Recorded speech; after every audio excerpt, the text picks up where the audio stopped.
Halo, assalamualaikum warahmatullahi wabarakatuh. Balik lagi di channel JL Creator. Nah, di video kali ini aku mau sharing tentang kehidupan yang ada di Jepang.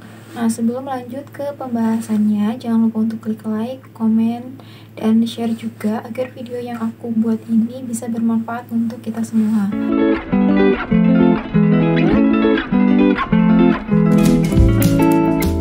Kita lanjut ke pembahasannya. Jadi di sini tuh aku mau sharing tentang gimana sih kehidupan di Jepang itu ya setelah kurang lebih 5 bulan aku di sini.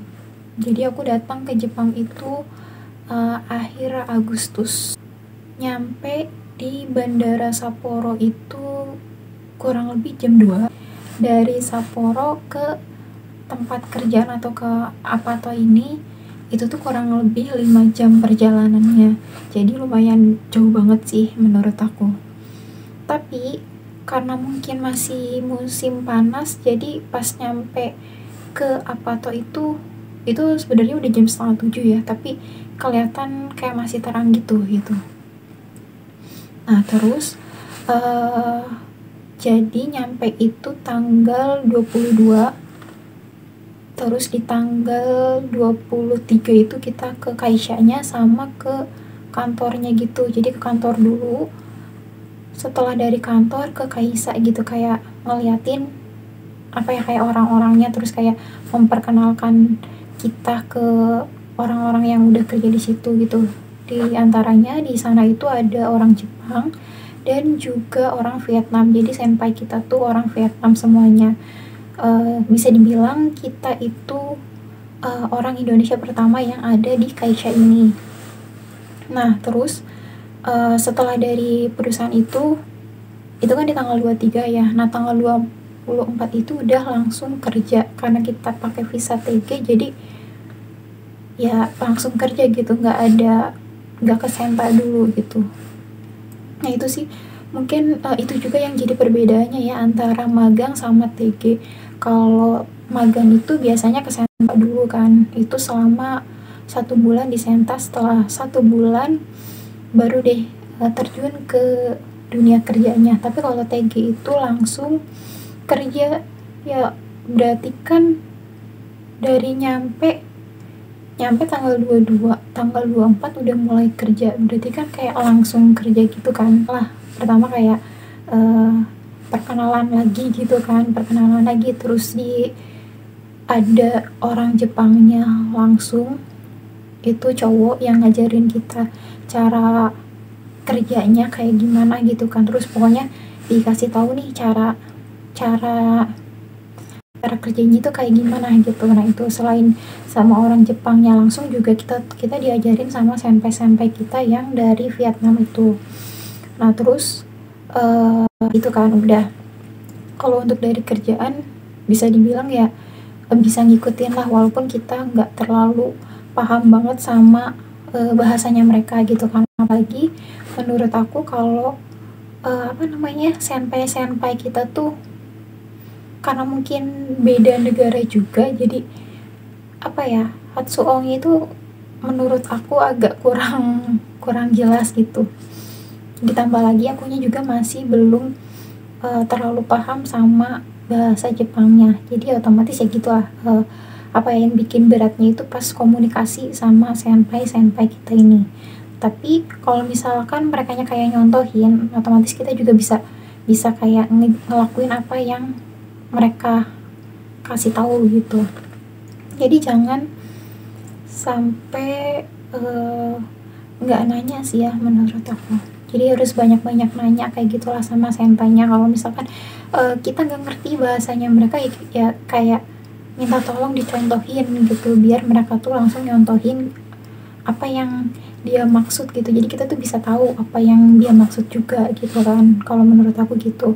Itu sih itu menurut aku lumayan berat ya. Bahkan sampai sekarang udah 5 bulan kerja aja tuh kayak masih bingung gitu, ini tuh apa maksudnya. Kayak kadang kita udah tahu maksudnya, tapi kan harus kakuning lagi gitu ya, harus bener-bener kayak bener-bener bener nggak sih yang disuruh itu kayak gini, kita harus ngelakuin kayak gini gitu. Tetap aja ada perasaan walaupun kita ngerti tapi kayak masih ada apa ya, kayak yang harus dipas lagi gitu.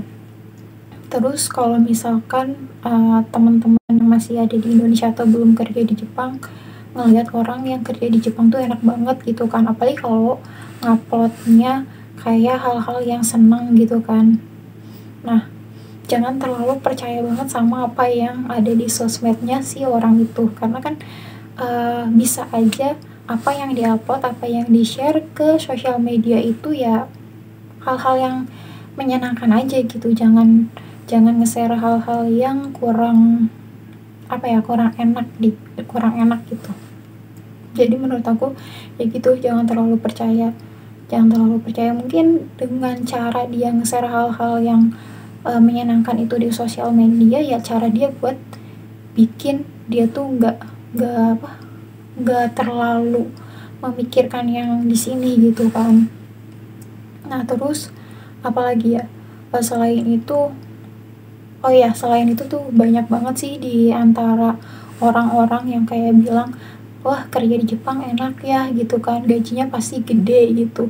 Nah iya sih, menurut aku emang benar gitu kan, gaji di Jepang emang gede, tapi kan sesuai juga sama apa yang harus kita keluarin. Kayak misalkan di sini tuh ya bahan-bahannya itu mahal-mahal gitu kan, walaupun ada yang murah tapi ya tetap aja mayoritas itu produk-produk yang ada di sini tuh ya mahal-mahal. Jadi ya sebanding gitu, penghasilan sama pengeluaran itu yang menurut aku sebanding. Kayak ibaratnya sama aja kerja di Indonesia yang misalkan gajinya 5 juta gitu, tapi kan harganya nggak terlalu mahal juga kan, jadi kayak sebanding gitu pemasukan sama pengeluarannya gitu. Jadi jangan sampai kayak wah iya nih gajinya gede gitu, tapi dia nggak mikir juga gitu pengeluaran di sini juga gede gitu kan. Jadi ya gimana ya, harus kayak jangan terlalu berpatokan sama wah ini di Jepang gajinya gede nih, enak nih gitu, pengen gitu kan, tapi